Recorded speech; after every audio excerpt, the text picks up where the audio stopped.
qui est compétent, qui n'a aucun problème et qui on loue même ses prestations à gauche et à droite. Mais vous, vous trouvez, Le mauvais cœur, le complexe. voilà, le complexe, vous, vous trouvez qu'il faut prendre sa place. Et qu'est-ce que vous faites? Vous allez voir un pasteur, vous allez voir un homme de Dieu, voilà, et l'homme de Dieu ne vous fait pas saisir la pertinence de votre doléance.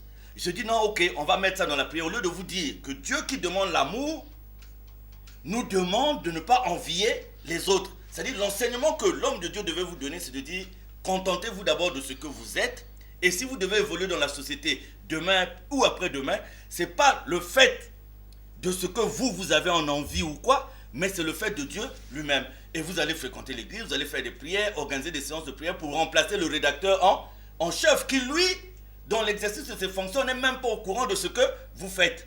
Bon. Mais sur ce comportement-là, quel est le conseil donnez-vous aux professionnels des médias, n'importe quel boulot quel est le conseil, étant homme de Dieu, quel est le conseil donnez-vous à la société congolaise, surtout à la société professionnelle? Voilà, donc à la société professionnelle, je dirais simplement ceci. Vous avez parlé tout à l'heure de complexe. Aujourd'hui, le complexe, c'est un phénomène de société.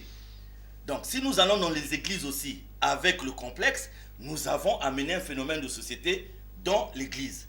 Aujourd'hui, la plupart de nos concitoyens, nos compatriotes, vivent dans le souci de gagner très vite, de beaucoup gagner, d'accumuler, de toujours accumuler, on a envié la voiture de telle personne, on veut avoir la même voiture, on a envié la position sociale de telle autre personne, on veut avoir la même situation sociale. Et on va à l'église avec tous ces problèmes en vrac.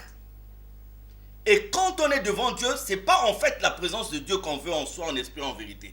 Mais on attend de Dieu la satisfaction d'une de nos doléances, qui n'est pas la volonté de Dieu au départ, parce que c'est notre propre volonté. Mais il y a d'autres personnes qui fréquentent deux milieux, l'église et les magiciens, les marabouts. J'allais en arriver. C'est-à-dire que c'est un plaisir pour moi de me rendre compte que la plupart de mes observations sont partagées par le journaliste que vous êtes sur le plateau. Donc, vous comprenez ce que je veux dire aujourd'hui, que si nous avons peut-être aujourd'hui dans la ville de Pointe-Noire 1000 personnes qui sont présentes et qui semblent adorer Dieu, peut-être que dans les 1000 personnes, il y a seulement 2 qui sont avec Dieu en esprit et en vérité. J'ai ramené, j'en parlais à Luzolo dernièrement, j'ai ramené des États-Unis une étude où il a été démontré qu'il y a des hommes de Dieu à travers le monde qui se sont affiliés à des maisons mystiques dans le but d'avoir un peu de puissance, d'avoir un peu de pouvoir, mais l'objectif c'est d'être riche, d'accumuler de l'argent. Et c'est une étude que j'ai dans mon sac, plusieurs pages, avec même des noms. Alors, il s'avère que dans la société d'aujourd'hui, nous sommes en train d'utiliser le nom de Dieu, non pas comme Dieu le veut, mais pour assouvir nos propres intérêts. Vous voyez, depuis un certain temps, j'ai eu des coups de fil. Les gens m'ont dit, ils m'ont parlé de ceci, de cela. Je dis, le créneau que nous avons aujourd'hui est simple. C'est de restaurer la confiance que les gens peuvent avoir en leur Dieu. Parce qu'il y a des gens qui n'arrivent plus à aller dans l'église aujourd'hui. Comment restaurer cette confiance-là? Mais en priant... Comment y remédier? Comment y remédier? C'est-à-dire qu'en priant Dieu en esprit et en vérité, que nous les dirigeants, nous venons à Dieu pour l'adorer. Toute adoration, toute glorification appartient à Dieu. Vous allez même voir que la plupart des hommes de Dieu que nous sommes, nous avons pris la place de Dieu. C'est-à-dire qu'après nous, on ne voit plus ce Dieu-là parce que tout est ramené vers nous. On ne fait que pour nous.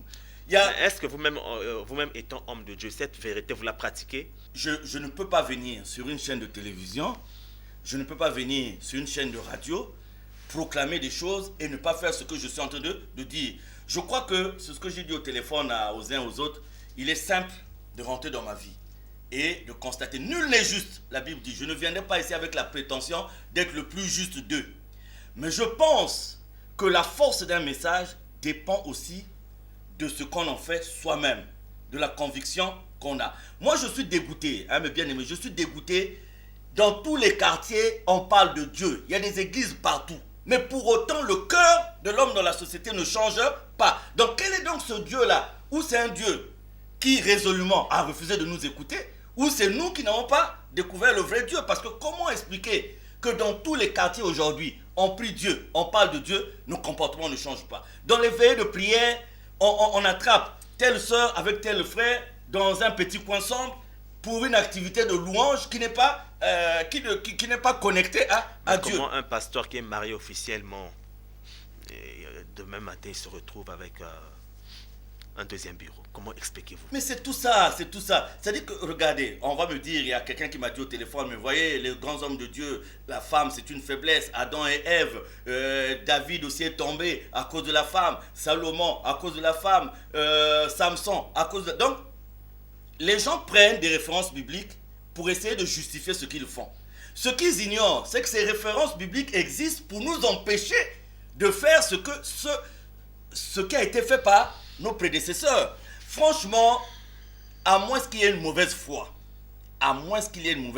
mais regardons autour de nous, nous avons banalisé le nom de Dieu, nous avons fait du nom de Dieu un fonds de commerce, et aujourd'hui... Par hasard, c'est pas le manque de vérité? Mais la vérité, c'est celle-là, c'est dire que moi, Papa Charles, j'ai un objectif, je veux ouvrir une église pour que dans 3 ans, j'ai les moyens pour aller continuer aux États-Unis, j'ai les moyens pour aller continuer en France aussi. Et je vais utiliser le nom de Dieu. Je vais faire quelques tours de passe-passe. Ah, le pasteur Vianney, ah, il est fort. Les maris de nuit, il suffit d'aller voir ce que Dieu demande aux uns et aux autres, c'est la transformation des cœurs. Vous allez voir des gens le dimanche, il prend sa veste, il prend une grosse Bible. Pourquoi une grosse Bible? Pour que les gens dans le quartier puissent voir qu'ils seront à l'église. Mais c'est le sorcier. C'est-à-dire que dans l'équipe des sorciers du quartier, il est le patron des sorciers. Mais le matin, il marche lentement avant de gagner le lieu de prière, Bible à la main, pour que les gens voient. C'est-à-dire que ce n'est pas aux gens de voir ou de juger de notre appartenance à Dieu. C'est ce rapport intime que chacun de nous doit avoir avec Dieu. Or, maintenant, mon cher frère journaliste, nous sommes que sur les apparences. Nous sommes sur les apparences et ce sont ces apparences-là que nous avons amenées à l'église. Nous avons évoqué longtemps la vérité d'une manière générale, mais que dites-vous aux Congolais et concernant le Congolais et la femme congolaise? Voilà, donc nous avons institué dans les réseaux sociaux, Facebook et tout, nous avons lancé une campagne que nous avons appelée l'église propre. Donc, l'église propre, c'est la vérité? L'église, voilà, nous avons appelé l'église propre. C'est-à-dire qu'il faut que l'homme congolais, que la femme congolaise, que nous arrivions à mettre hors des lieux de prière les faussaires, les escrocs, les menteurs, les affabulateurs. Ce n'est pas une question de dénomination, mais c'est une question du corps de l'église. On peut lutter contre ces anti-valeurs, mais si l'homme congolais n'est pas du tout à comprendre certaines choses, ça ne changera pas, Papa Charles. Mais justement, on profite de la misère des gens. Les anti-valeurs, ils existent, vous les avez énumérées, mais tant que on ne fait pas les recherches pour donner un peu du coup à certaines choses, mais ça ne changera pas, Papa Charles. Mais au moins, nous en parlons. Aujourd'hui, par exemple, regardez ce qui se passe dans notre société. Nous parlons de paix, nous parlons de ceci, mais la paix est un don de Dieu. Et la Exactement. paix, moi je remarque que les gens ils se complaisent dans des attitudes négatives, et puis quand il y a une menace, on se dit qu'il faut venir vers Dieu. Mais la vie de Dieu, il faut la vivre en permanence. Dieu n'est pas à prendre comme des accessoires, après s'être complu dans une vie de n'importe quoi, entre guillemets, et quand on sent la menace, on dit bon, voilà, il faut venir vers Dieu. Moi, il y a des amis qui m'ont appelé dernièrement, non, on va organiser une prière de ceci. Je dis oui. Mais quand on demande la paix, il faut d'abord qu'en nous qu'il y ait la paix. Et quand il y a la paix en nous, il faut qu'en nous il y ait la connexion avec Dieu. Ce Dieu que nous allons invoquer, c'est un Dieu avec lequel nous devons être connectés. C'est pas parce que bon, on a bu là, on a pris des enveloppes d'argent par-ci, par-là, et on va faire semblant, on va dire bon, on va organiser quelque chose pour ce Dieu. Non! Il faut vivre l'aspect. Je sais que c'est difficile. D'aucuns m'ont dit, nul n'est juste dans la Bible, il y a eu ceci. Mais si cette Bible existe, c'est pour nous dire qu'il y a eu des gens, des hommes, des femmes qui nous ont précédés, qui ont été aussi dans des faiblesses. C'est pour nous donner des leçons. Moi, ce que je voulais dire, je ne suis pas un donneur de leçons dans toute la gratuité possible. Moi, j'observe et je dis, je ne fais pas de différence là où je suis et là où les autres sont. C'est pour ça que je ne parle pas de dénomination. Il y a quelqu'un qui m'a dit au téléphone, est-ce qu'Émile est Dieu? Je dis, le débat que j'ai soulevé, c'est sur la gestion et le fonctionnement des églises. Vous en soulevez un autre. Un particulier. Un particulier. Peut-être par dépit, parce que vous ne voulez pas reconnaître ce que vous faites. Et vous nous amenez sur un autre débat. Que nous soyons à Luzolo, que nous soyons ailleurs, nous parlons aujourd'hui de l'homme. Nous parlons aujourd'hui de la femme par rapport au monde, par rapport à la société et par rapport à Dieu. On n'a pas besoin de mettre des dénominations. Mais si peut-être que si le monsieur se dit peut-être que parce que vous vénérez papa Émile Foy Séthioukwabo. Je n'ai jamais eu ni d'hésitation, ni de honte, ni de doute à louer qui Émile Foy Séthioukwabo. C'est ma foi. Mais le débat aujourd'hui, j'ai fait d'autres émissions sur cette télé où je parle de Guy Émile Foy Séthioukwabo, où je parle de l'association Nous Allons au OPH, où je parle des vérités divines de l'heure. Là, nous parlons d'un thème général, de portée générale. Il m'est arrivé au cours de cette émission de reconnaître les efforts faits aussi par certaines autres congrégations religieuses. J'ai parlé sur le plan social de Caritas avec les catholiques. Ouais. Là, j'ai été aux États-Unis, j'ai visité un centre de l'armée du salut à Washington qui recueille les sans-abri parce que il me fallait quand même aller regarder ce qui se passe chez les autres. Il y a des bons exemples qu'on peut ramener. Donc, il n'y a pas de frontières. Tout à fait. Quand vous voyez notre télévision, vous verrez que de temps en temps, nous allons vers les autres. Nous avons tel écodie de telle congrégation religieuse. Nous avons tel frère, telle sœur de telle assemblée. Leurs chansons passent sur la RTA. Ce qui n'est pas le cas des autres chaînes où, par exemple, Luzolo ne peut pas passer. Nous sommes ouverts. Pourquoi nous sommes ouverts? Parce que nous pensons que ce Dieu-là, il est unique. Alors, le débat de la doctrine, nous l'avons dans d'autres émissions. Mais aujourd'hui, comprenez, mes frères et sœurs, vous voyez même que la plupart des mots que nous avons dans notre société, c'est parce que nous ne connaissons pas réellement Dieu. C'est parce que nous avons pris ce Dieu-là comme un objet pour les uns, et nous avons pris ce Dieu-là comme un fonds de commerce pour les autres. Combien de femmes adultères vont dans les églises? Vous êtes à l'église le matin, et vous savez que pendant que vous êtes à l'église le matin, avec votre mari, avec vos enfants, votre makangou est là. Combien d'hommes vont dans l'église le dimanche, pendant que vous êtes en train de louer Dieu? Allez louer, louer, louer. Votre makangou est là dans l'église. Et que penser de ces hommes de Dieu qui ont une double vie? Une double vie, il a fait des enfants ailleurs, la femme de la maison ne connaît pas. Et il est là tous les dimanches avec la Bible. Que pensez-vous de ces hommes et femmes de Dieu? Tu fréquentes l'église, ta femme fréquente l'église, tous les jours vous vous battez. Dans le quartier, on sait que vous êtes les spécialistes de la bagarre. Mais vous parlez de Dieu. De quel Dieu parlez-vous? Toi, homme de Dieu, tu passes ton temps à ton piffret d'alcool. Tu rentres tous les soirs en retard, tu dors devant ton portail, on te soulève pour te mettre à la maison. Le dimanche, tu as la Bible pour aller à l'église. De quel Dieu? C'est-à-dire, quel est ce Dieu que nous louons? Toi, homme de Dieu, tu as signé des pactes parce que tu gagnes de l'argent quelque part, on te donne des enveloppes. Et le soir, tu es quelque part dans une maison mystique, dans une confrérie qui n'a rien à voir avec la Bible. Et le dimanche, tu enseignes la parole de Dieu. De quel Dieu nous parlons? Voilà, moi, le débat, c'est là. C'est ramener les gens à ne plus... C'est-à-dire, sortez de la naïveté. On profite de notre naïveté pour nous faire croire tout. Dans notre misère, il y a un problème qui me chagrine souvent. C'est que l'homme refuse d'avoir cette intimité avec Dieu. Dieu nous donne la possibilité de l'appeler à tout moment directement. Nous pouvons invoquer Dieu et avoir le résultat. Les hommes de Dieu que nous sommes, les dirigeants, nous sommes venus faire croire aux gens que pour connaître ce Dieu-là, il faut passer par nous. Si vous ne passez pas par nous, vous ne pouvez pas connaître ce Dieu. Donc nous avons pris la place de Dieu. J'ai été indigné lors de ma précédente émission que quelqu'un, un homme de Dieu, me dise ceci. Mais alors, quand un homme de Dieu a guéri un malade et que le malade pense qu'il faut venir lui donner un don, et s'il a beaucoup de dons et qu'il s'achète une parcelle, où est le problème? Homme de Dieu, vous avez guéri le malade au nom de qui?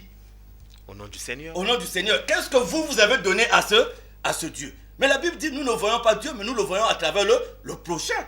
Donc chaque fois que nous faisons du bien au prochain, nous le faisons à Dieu.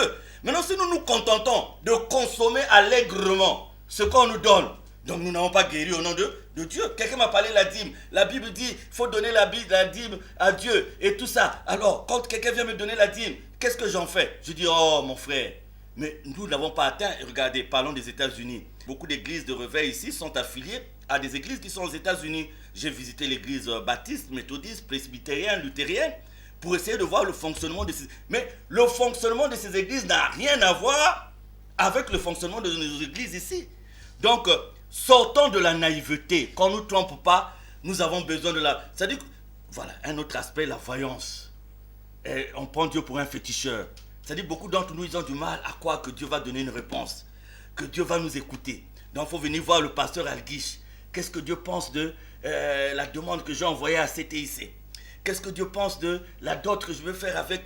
Mais les gens viennent envers vous parce que vous lancez à travers les médias les messages, les messages utiles concernant la vie chrétienne. Vous faites les publicités et c'est pour ça que les gens viennent envers vous. C'est ça le grand problème. Il faut demander aux gens de venir vers Dieu. Il faut suivre les médias, les campagnes, ce qui se passe dans les médias. Je suis content campagne de sensibilisation Intel. Demain au stade Anselmi, il y aura tant. Les boiteux vont marcher, les aveugles vont.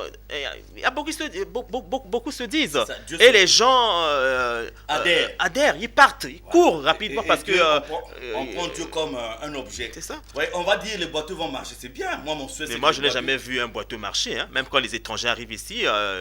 Faire des campagnes en Selmi partout au stade municipal. Je n'ai jamais vu un boiteux marcher. Mais il est mieux de transformer le cœur d'un boiteux pour que du mal, il arrive au bien. Ça, c'est le plus important. Parce que boiteux ou pas, dans la condition dans laquelle il se trouve, s'il a Dieu, Dieu trouvera une solution pour lui. C'est pas forcément qu'il marche, mais Dieu trouvera une solution pour lui. C'est pareil pour nos femmes nos sœurs qui sont stériles. C'est pareil pour les hommes qui sont stériles. Parce que nous, les hommes de Dieu, nous utilisons maintenant ces petites difficultés des uns et des autres. Ce n'est pas Dieu, ce que Dieu demande. Et c'est le grand miracle du baptême. Ce n'est pas de prendre l'eau, de mettre quelqu'un dans l'eau et de le sortir de l'eau. Ses péchés sont finis. Ou par l'aspersion de prendre l'eau, de mettre sur la tête de quelqu'un. Non, c'est la... Mais ça, ce sont les principes de la Bible, non? Tout est écrit dans la Bible. Oui, mais le baptême dans l'eau, la Bible en donne dans la Bible. La Bible en donne l'explication qu'il faut mourir avec le Christ et ressusciter avec lui. C'est un symbole. Mais au-delà du symbole, c'est la transformation du cœur d'une personne qu'il faut. Vous pouvez faire marcher le boiteux, mais si vous ne faites pas comprendre au boiteux que voler c'est pas bon, il va marcher, il aura une force supplémentaire pour aller voler. Donc vous n'aurez pas réglé son problème. C'est le cœur. Les gens ont du mal à supporter Dieu dans sa